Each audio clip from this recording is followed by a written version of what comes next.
Hi చిన్నోడు, చిన్నమ్మ. ఈరోజు మనం అమ్మ కోసం మాట్లాడుకోవచ్చు. అమ్మ ప్రొద్దున లెగిసిన దగ్గర నుంచి పడుకునే టైం దాకా మన కోసమే టైం స్పెండ్ చేస్తుంది అలసిపోకుండా. ఇంత చేసే అమ్మకి మనం కూడా ఎంతో కొంత చెయ్యాలి కదా! మనమేం చేస్తామనుకుంటున్నారా? ప్రతి ఒక్కరూ డైలీ 8 గ్లాస్ వాటర్ తాగాలి కదా! అమ్మ తాగుతుందో లేదో మీరు చూసారా? తాగదు. ఎందుకో చెప్పనా? నేను కూడా ఒక అమ్మనే కదా! వంట చేసుకుంటూ, పని చేసుకుంటూ, ఆ పని ఎప్పుడైపోతదా అని ఆలోచిస్తూనే కూర్చుంటాం, చేస్తూనే కూర్చుంటాం. ఈ వంట ఎప్పుడైపోతదా, బట్టలు ఎప్పుడు ఉతికేసుకుందామా అని ఆలోచనే. అమ్మకి మీరొక మాట చెప్పండి. అమ్మ ఎసరు పెట్టినప్పుడు ఒక గ్లాసు, ఉడికేశాక ఒక గ్లాసు, మళ్ళీ కూర వండుతుంది కదమ్మా! కూర వండేటప్పుడు ఒక గ్లాసు, కూర ఉడికేటప్పటికి టైం పడుతుంది కాబట్టి అప్పుడో గ్లాసు. చూడండి, అమ్మకి తెలియకుండానే 4 గ్లాసుల వాటర్ మనం తాగిపిచ్చేస్తున్నాం కదా! అమ్మ తాగదనిపించిందనుకోండి, "అమ్మ నేనైతే ఇష్టమైతే తాగు, లేకపోతే నీతో మాటాడను" అని చెప్పామనుకోండి, అమ్మ చేసేస్తది కదా! పిచ్చమ్మ. ఆ పిచ్చంతా మన మీదే. మనం ఎలా ఉండాలి, ఏంటి, ఆళ్ళేం చేస్తారనేదే. పిచ్చి అన్నానని బాధపడుతున్నారా? అమ్మ అంటే నాకు చాలా ఇష్టం.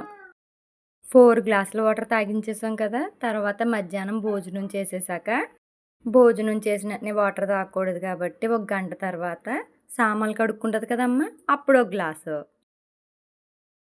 కడిగేసిన సామాన్లన్నీని అరమరలో సర్దుకుంటుంది కదా ఆరిపోయాక, అప్పుడో గ్లాసు. 6 గ్లాస్ వాటర్ అయిపోయింది. అమ్మ కాసేపు రెస్ట్ తీసుకుంటుంది కదా ఒక అరగంట. 4:30కి లెగుస్తుంది కదా, అప్పుడో గ్లాసు. నైట్ మళ్ళీ రొటీనే, అన్నం కూర వండుతుంది కదా, అప్పుడో గ్లాస్ తాగితే సరిపోయే. ఇలా అమ్మతో ప్రతిరోజు తాగిపిచ్చామనుకో, అమ్మ ఆరోగ్యం బాగుంటుంది, మనకి హ్యాపీ. తర్వాత అమ్మకి ఎక్సర్సైజెస్, చిన్ని ఎక్సర్సైజెస్ ఉంటాయి కదా, అవి చేయించండి. ఎందుకంటే వయసు అయ్యే కొలదికి నరాలు అవన్నీ గట్టిపడిపోయి ఉంటాయి. అవన్నీ ఫ్రీగా అవుతాయి. ఎందుకంటే మా అమ్మ పడే బాధ నేను చూశాను కదా! 10 సంవత్సరాలు పడింది కాలు నొప్పులు.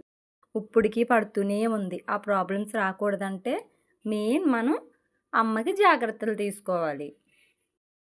నేను చెయ్యనురా బాబు, నాకు తెలుసురా బాబు నేను ఎలా ఉండాలో అంటారు. అయినా సరే వినకండి.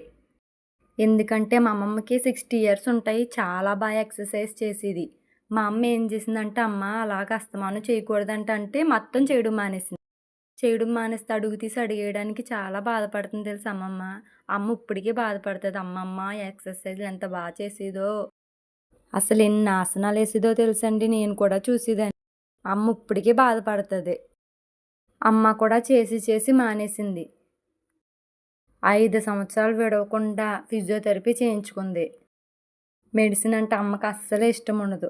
తప్పక మెడిసిన్ వేసుకుంటుంది బాధ భరించలేక. మన అమ్మ కోసం మనం ఆలోచించకపోతే ఎవరు ఆలోచిస్తారండి? అమ్మ దేవుడిచ్చిన గొప్ప వరం మనకి. నేను ఒకసారి బాతుల వీడియో పెట్టాను, గుర్తుందా అండి? చూసి ఉంటారు కొంతమంది. అప్పుడు బాతుగుడ్లు కోడి కింద పెట్టాం. ఆ తల్లి ఇప్పటికీ వాటిని వదలకుండా అలాగే చేస్తుంది తెలుసా? మీకు నేను వీడియో తీసి పెడతాను. అవి చెల్లాచెదురైపోయి కుదుక్కుని ఉండట్లేదు. తల్లికి రూపంతో పనేంటి? మనం నల్లగా ఉన్నా, తెల్లగా ఉన్నా, ఎలా ఉన్నా సరే అమ్మ ప్రేమ ఎప్పుడూ ప్రేమ చూపిస్తూనే ఉంటుంది.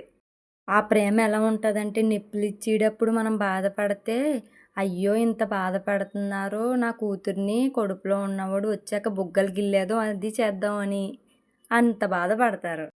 పుట్టేశాక గిల్లుతారండి. నా బాబు, నా బుజ్జి, నా మనవడే, మనవరాలని ముద్దాడతారు. అమ్మ చేసే సేవ ఎవ్వరూ చేయలేరు. దానికి మనం వెలకట్టలేం కూడా. కాబట్టి అమ్మతో చిన్న చిన్నవి ఎక్సర్సైజులు, కాళ్ళు పట్టుకోవడం, వంగుండి లెగడం, ఇలాగ చిన్న చిన్న ఎక్సర్సైజులు బోల్డు మనం యూట్యూబ్లో కొట్టాలే కానీ టైప్ చేస్తే బోల్డ్ వచ్చేస్తాయి కదా. అమ్మని మనం గెసురుతాం, అయినా సరే మనల్ని మాట్లాడడం మానేస్తుంది అమ్మ. మాట్లాడడం మానదు. మనం అంటే అంత పిచ్చి ప్రేమ. నేనైతే మా అమ్మని చాలా ఏడిపించాను జల్లేసుకోవడానికి. దీని 10th ఎప్పుడైపోతుందిరా అని 1000 కళ్ళతో ఎదురు చూసిందండి. ఏడ్చేసి జల్లేయడానికి. అంత బాధ పెట్టాను. ఇప్పుడు నా కూతురు అలాగే అంటుంది. మా అమ్మతో చెప్పాననుకోండి నవ్వుతుంది. అందుకే కామ్‌గా ఉంటున్నాను. నా వీడియో, నా మాటలు మీకు నచ్చినట్లయితే సబ్స్క్రైబ్ చేసుకోండి.